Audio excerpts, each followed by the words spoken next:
Hello les passionnés de déco, j'espère que vous allez bien aujourd'hui.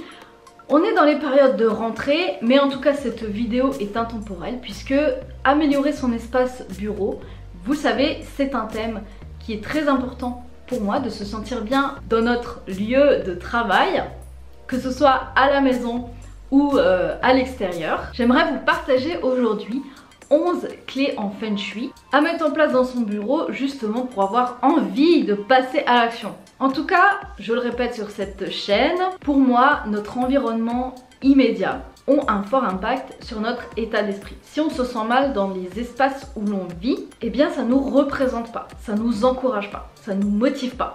Et on l'a vu dans couleur déco ou dans décoration holistique, c'est que les objets qui nous entourent, les couleurs, tout ce qu'on expose ont un fort impact sur qui nous sommes et ce qu'on fait. C'est pour ça que j'aime dire que notre environnement extérieur est le reflet de qui on est à l'intérieur. Est-ce que vous êtes coloré? Ou au contraire, est-ce que vous êtes plutôt fade? Ou au contraire, vous êtes très organisé? Notre intérieur en dit long sur qui nous sommes. Et le Feng Shui, c'est peut-être une notion que vous ne savez pas trop, mais grâce au Feng Shui, on peut attirer une nouvelle énergie dans notre maison, mais aussi on peut attirer la chance et l'abondance. Donc c'est assez intéressant de l'appliquer justement dans notre bureau. Voici les 11 astuces. Numéro 1, dans son bureau, c'est de le nettoyer régulièrement. Ou en tout cas, d'avoir des espaces propres, rangés, organisés, et qu'on ne voit pas non plus de la poussière partout. D'avoir des plantes en bonne santé. Mais aussi pensez à vos fenêtres. Est-ce qu'elles sont propres? Ou au contraire, est-ce qu'elles sont sales? Est-ce que ça laisse bien passer la lumière naturelle? Est-ce que vous avez des luminaires adaptés pour votre bureau, pour créer différentes ambiances au fil de la journée? Ou au contraire, est-ce que la lumière vous tire les yeux? Astuce numéro 2, qui va avec l'astuce numéro 1, c'est de trier régulièrement ses affaires et de trouver des rangements et optimiser les espaces. Ce qui est intéressant aussi dans un espace bureau, c'est pas forcément d'avoir des étagères ouvertes, mais d'avoir un placard que l'on peut fermer ou aussi de ranger dans des boîtes, même si elles sont transparentes. Mais disons que déjà, ça permet, entre guillemets, d'organiser le bazar.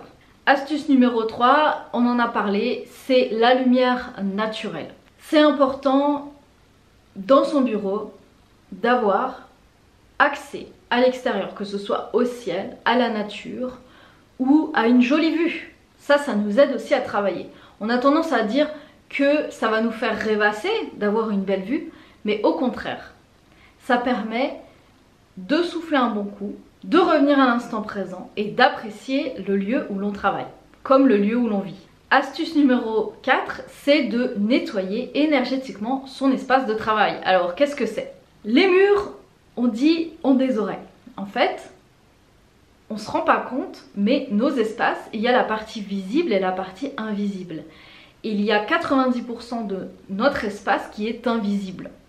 Et vous, je pense que vous le ressentez dans certains espaces, vous sentez quelque chose de lourd, vous sentez pas bien dans une pièce. Ou au contraire, wow, vous adorez la pièce, vous trouvez qu'il y a quelque chose qui s'y passe. Et bien ça, c'est énergétique.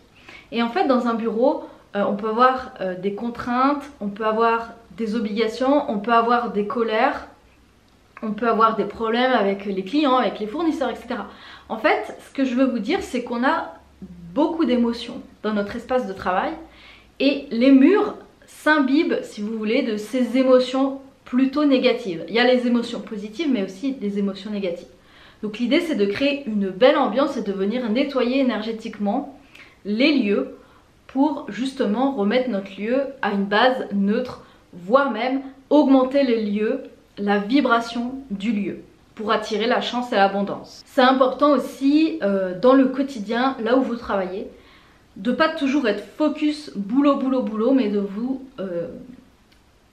offrir de vraies pauses pour revenir à l'instant présent, pour relativiser, parce que même s'il y a quelque chose qui ne se passe pas dans votre travail, c'est pas la fin du monde. L'astuce numéro 6, on en parle beaucoup en Feng Shui, c'est l'emplacement du bureau, l'orientation du bureau. Alors, pour bien orienter votre bureau, je vous invite à plutôt vous tourner vers quelqu'un qui va étudier justement toute votre partie Feng Shui, parce que c'est adapté aussi à votre date de naissance. Mais en tout cas, moi je vous invite à tester différentes orientations de votre bureau et à vous sentir là où vous vous sentez mieux.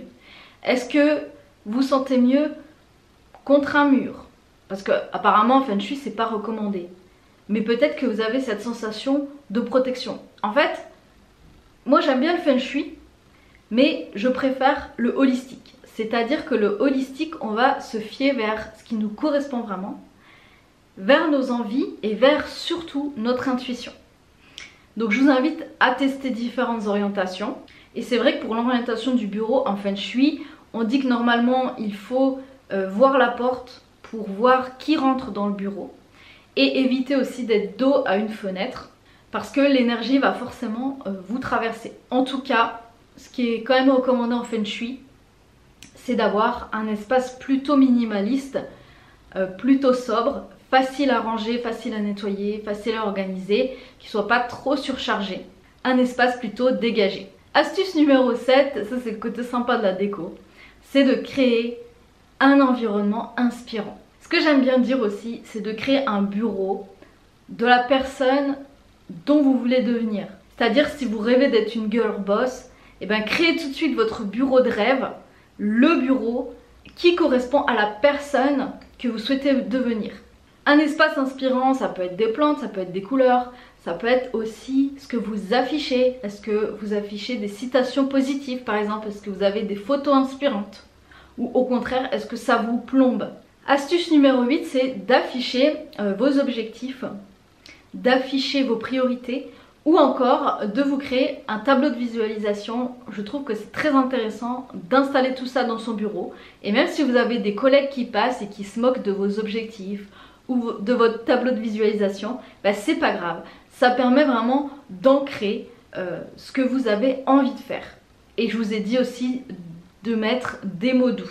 Astuce numéro 9, c'est pourquoi pas dans le bureau d'y mettre des pierres. Alors les pierres, vous pouvez regarder les symboliques des pierres. Franchement, il y a énormément de choix aujourd'hui. Ça peut être le quartz rose pour la confiance en soi. Ça peut être l'améthyste pour l'ouverture d'esprit et la protection. Ça peut être la citrine qui est la pierre de l'abondance. Ça peut être intéressant aussi de venir vous soutenir avec des pierres. Astuce numéro 10, alors c'est à propos des miroirs. En fait, si on installe des objets miroitants ou du verre ou du métal brillant ou encore des petits miroirs, ça peut justement activer les énergies. Donc si vous avez l'impression que votre bureau il est trop tranquille, que c'est un peu mou, et bien vous pouvez venir activer justement avec ce genre de matière. Et aussi, posez-vous la question par exemple, si quand vous êtes à votre bureau, vous avez tendance à procrastiner, déjà rien que de changer l'énergie des lieux, de changer un meuble, d'afficher autre chose, de bouger les meubles, etc. Tout de suite, ça va vous apporter un vent de changement. Et l'astuce numéro 11, c'est d'inviter la nature dans son bureau. Pourquoi? Parce que la nature nous ressource, donc ça peut être avec justement d'afficher des fleurs, vous offrir des fleurs, mettre des plantes ou encore aussi de mettre des choses qui évoquent l'eau parce que l'eau c'est la fluidité, c'est l'énergie, c'est le renouvellement. Donc d'avoir une jolie carafe d'eau, un joli verre, une bouilloire à disposition. Ou encore ce qui marche très bien c'est d'afficher sur votre fond d'écran une plage ou en tout cas une représentation de la mer. De l'eau, ça peut être une cascade par exemple, ça c'est hyper puissant justement pour nous activer au travail. Et c'est pour ça aussi que dans les grands buildings, etc., souvent il y a des aquariums parce que c'est vraiment ce signe de prospérité, de fluidité ou encore, je vous ai dit, de mettre des fleurs fraîches. Voilà, il n'y a plus qu'à, j'espère que ces conseils vous auront plu. Je voulais vous dire que si vous souhaitez en savoir plus sur le Feng Shui ou la décoration holistique, je mets à disposition en ce moment le programme déco holistique où vous allez apprendre à décrypter les lieux, à écouter les messages des lieux, à savoir aussi ce qui vous bloque dans certains domaines ou dans les relations. En tout cas, c'est vraiment fascinant. J'adore. Je vous laisse tout le programme en dessous. Il n'y a plus qu'à et à très vite pour une nouvelle vidéo déco inspirante.